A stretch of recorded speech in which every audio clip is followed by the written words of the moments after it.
नमस्कार, मैं हूं श्वेता झा। आप देख रहे हैं आज तक। इस वक्त की बड़ी खबर आपको बता दें, सीडीएस जनरल रावत के साथ हेलीकॉप्टर क्रैश में घायल ग्रुप कैप्टन वरुण सिंह नहीं रहे। थोड़ी देर पहले सैन्य अस्पताल में उनका निधन हो गया है। तमिलनाडु के कुन्नूर में आपको बता दें, हादसे में वो बुरी तरह से घायल हो गए थे और कई दिनों तक जिंदगी की जंग लड़ने के बाद आखिरकार उन्होंने आज अंतिम सांस ली। देवरिया के रहने वाले वरुण क्रैश में बचने वाले आखिरी शख्स थे। प्रधानमंत्री मोदी ने उनके निधन पर शोक जताते हुए ट्वीट किया कि देश कभी उनकी हिम्मत, शौर्य को नहीं भूलेगा। प्रधानमंत्री ने अब से थोड़ी देर पहले यह ट्वीट किया है। बेहद दुखद खबर यह सामने आई है। एकमात्र वरुण ही थे जो इस हेलीकॉप्टर हादसे में जीवित थे। लगभग एक सप्ताह तक जिंदगी और मौत से जूझ रहे थे। पहले खबर आई थी कि लगभग 45% तक बर्न के उनके केसेस हैं। उसके बावजूद फिर यह खबर सामने आई कि उसके बावजूद कंडीशंस बेहतर हो रहे हैं, हालात उनके बेहतर हो रहे हैं, स्थिति बेहतर हो रही है।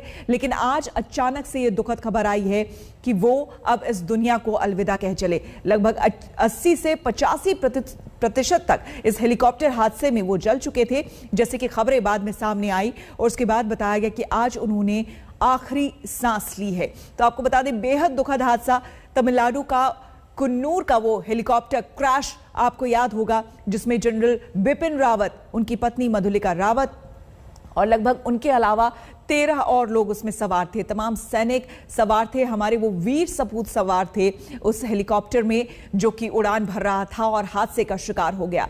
एकमात्र ग्रुप कैप्टन वरुण सिंह ही थे जो कि बचे हुए थे, लेकिन आज उन्होंने भी अलविदा कह दिया। आखिरी सांस आज उन्होंने आर्मी अस्पताल में ली।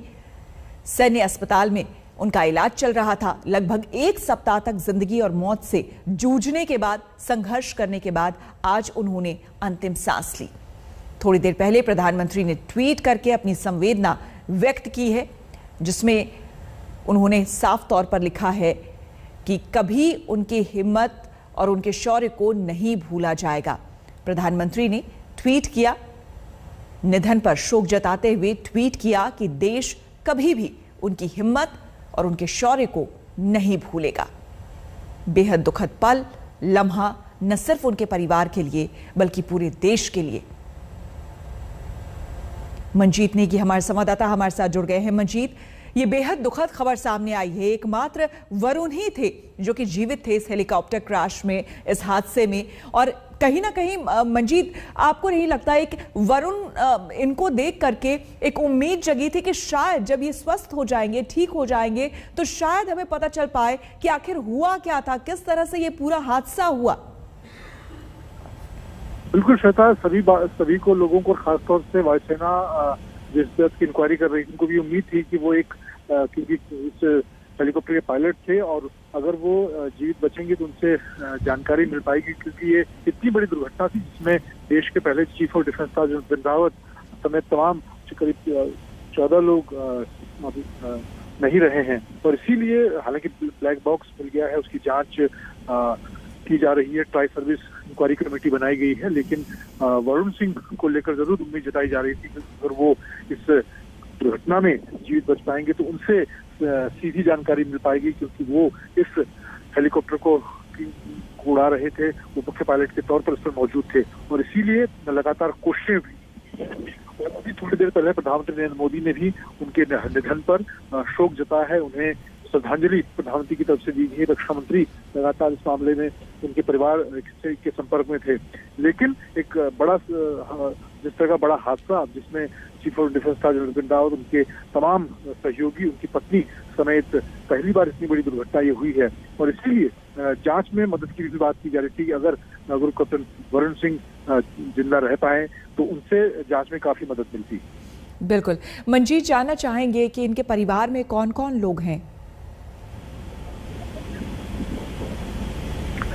देखिए, फिलहाल उनके परिवार को श्वेता जानकारी दी गई है, उनकी पत्नी के अलावा उनके दूसरे जो परिवारजन हैं, हालांकि ज्यादा जानकारी फिलहाल वायुसेना की तरफ से नहीं दी गई है, क्योंकि अभी फिलहाल बेंगलोर में जिस तरह से उनके निधन की खबर आई है, उसके बाद मीडिया को जानकारी देने से पहले परिवार को जानकारी दी गई है। उनको बताया गया है कि पिछले हफ्ते भर से जो कोशिशें हो रही थी उनको बचाने की, उसमें वो कामयाब नहीं रहे हैं। उनका दुखद निधन हुआ है। उनकी पत्नी को सबसे पहले ये जानकारी दी गई है और अब उनका जो पार्थिव शरीर है वो उनके को लाने की तैयारी है, क्योंकि सैन्य सम्मान के साथ उनका अंतिम संस्कार होना है। आज देर शाम तक उनका पार्थिव शरीर लाने की कोशिशें हो रही हैं।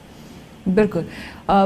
जो जानकारी मिल पा रही है अभी, हालांकि अभी तो तुरंत ये खबरें आई हैं, मंजीत अगर आपके पास जानकारी हो तो क्या आज ही उनके पार्थिव शरीर को क्या देवरिया ले जाया जाएगा, इस तरह की कोई सूचना, या फिर कहाँ ले जाया जाएगा? उनका पार्थिव शरीर पहले दिल्ली, क्योंकि बेंगलोर से दिल्ली सीधे वायुसेना के विशेष विमान से दिल्ली लाया जाएगा, यहाँ पालम में, और उसके बाद दिल्ली से पालम के लिए देवरिया के लिए उत्तर प्रदेश ले जाने की तैयारी वायुसेना की तरफ से की गई है। उसके लिए अब वायुसेना के जो हेलीकॉप्टर हैं और यहाँ पर खासतौर से बेंगलोर से C-130J सुपर हरक्यूलिस जो विशेष विमान वायुसेना का, उसके जरिए दिल्ली पालम लाया जाएगा और उसके बाद उनकी परिवार से वायुसेना बात करेगी और उसके बाद उनका जो अंतिम संस्कार है वो पूरे राजकीय सम्मान के साथ, सैन्य सम्मान के साथ उनके जो गृह जनपद है वहां पर किया जाएगा। बिल्कुल। जो जानकारी के मुताबिक इनके बारे में, क्योंकि बहुत कई लोग नहीं जानते होंगे, मंजीत, ये भी बताया जा रहा है कि अभिनंदन जो हैं ग्रुप कैप्टन, उनके बैचमेट रहे हैं कैप्टन वरुण सिंह।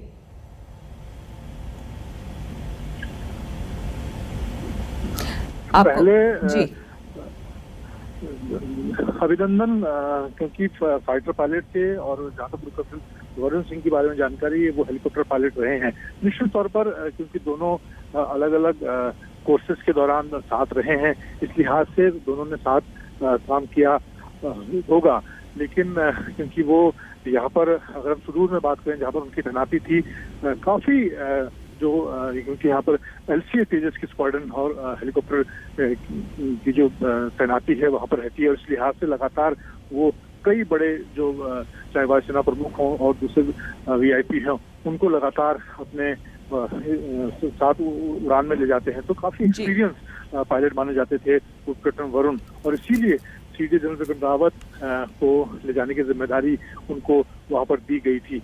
लेकिन जिस तरह से 20 मिनट की उड़ान के दौरान 10 मिनट के अंदर ये दुर्घटना का शिकार हुआ और उसके बाद वो किसी तरह से उस दुर्घटना में जीवित बचे थे, और इसीलिए लगातार कोशिशें हो रही थी। पूरा देश भी इस बात की, बिल्कुल पूरा देश कामना कर रहा था कि वो जल्द से जल्द स्वस्थ हो जाएं, लेकिन आज ये दुखद खबर हमारे बीच सामने आई है कि अब वो नहीं रहे। बहुत शुक्रिया आपका मंजीत, तमाम जानकारी हमें देने के लिए।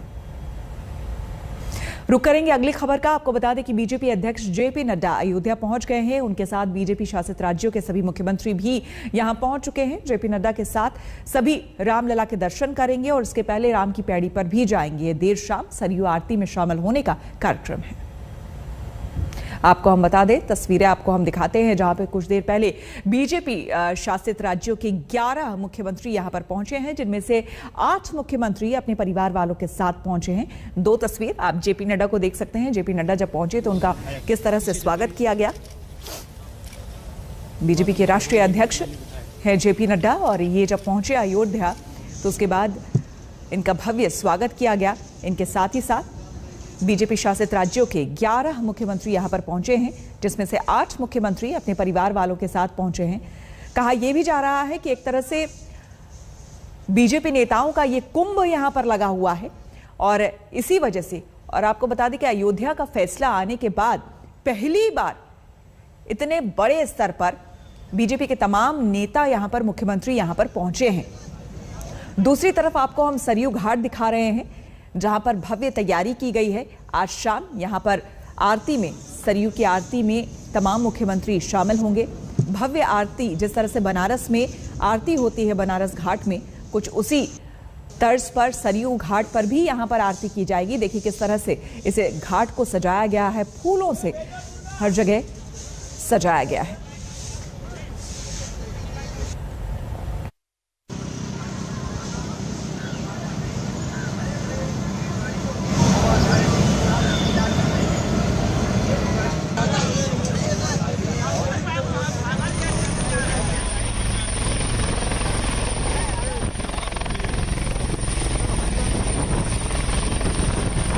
प्रेरणा भारतवासियों की रामलला की जन्मभूमि से जुड़ी हुई है और हम सब के लिए बहुत ही खुशी की बात है कि सदियों से जो लोगों में इच्छा थी, कल्पना थी, मन में एक जिज्ञासा और जिसे कहते हैं कि मन में एक तमन्ना थी कि भव्य राम मंदिर बने, आज हम सब लोगों के लिए खुशी की बात है कि वो सपना करोड़ों भारतवासियों का पूरा हो रहा है।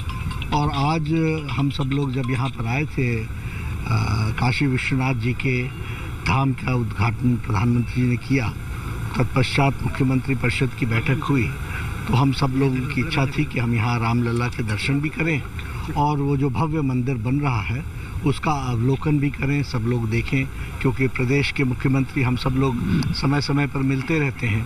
तो जब काशी तक आए थे तो सब लोगों की इच्छा थी कि हम रामलला के दर्शन करें, उसीलिए हम आए हैं। ये परम सौभाग्य है कि आज रामलला के चरणों में हम आए हैं। मैं पहले आया था तब जब राम जन्मभूमि का आंदोलन चल रहा था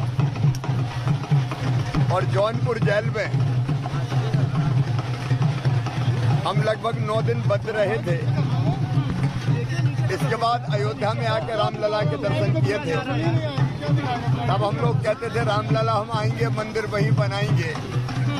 आज सौभाग्य है, रामलला का मंदिर भी बन रहा है, उनके दर्शन भी करेंगे और राष्ट्र मंदिर भी बन रहा है। एक वैभवशाली, गौरवशाली, संपन्न और समृद्ध भारत का निर्माण मोदी जी के नेतृत्व में हो रहा है। और विराट कोहली प्रेस कॉन्फ्रेंस कर रहे हैं, सीधे चलते हैं।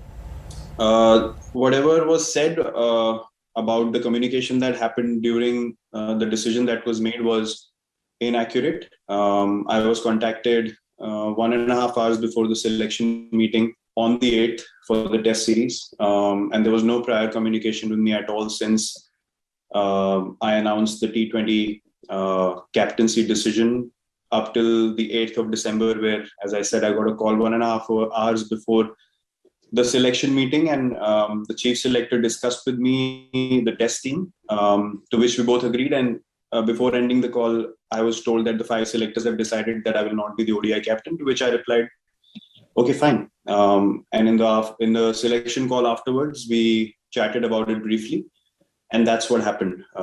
There was no communication prior to that at all. Shamik Chakrabarti, you can go ahead.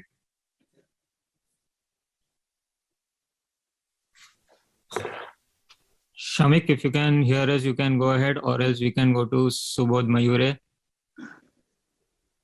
Subodh. Shall I go? Shall I say? Yeah, go ahead. Yeah, good afternoon, Virat. How much you will miss opener Rohit Sharma's services in the South Africa Test Series? Rohit was India's top run getter in English conditions recently, last few months. Well, we'll miss his abilities a lot. I mean, he's proven in England already that, you know, he's really worked his test game out, and the opening partnership was very important for us to play in that series that we did. So obviously, with his experience and his skill, we will miss his qualities. But having said that, I think it's an opportunity for someone like Mayank and KL to step up and, you know, solidify that start for us that we got in the last series, and make sure that the good work is carried on in this series as well. Thanks. Gomesh, you can go ahead with your question, followed by... Yeah. Can I go? Yeah, Gomesh, go ahead. Yeah. Hi, Virat. Over the last couple of years, India have always, more often than not, preferred playing 5 bowlers, and Jadeja has been a crucial part of it.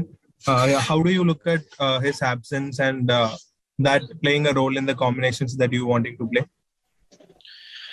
Well, Jadeja has obviously been a very, very important player for us. He contributes in all 3 departments of the game, which is invaluable, playing in, especially in overseas conditions. And yeah, he will obviously be missed. But having said that, we do have quality in the side to be able to, you know, create the best combination possible on the field for us, and still be in situations or positions to win test matches.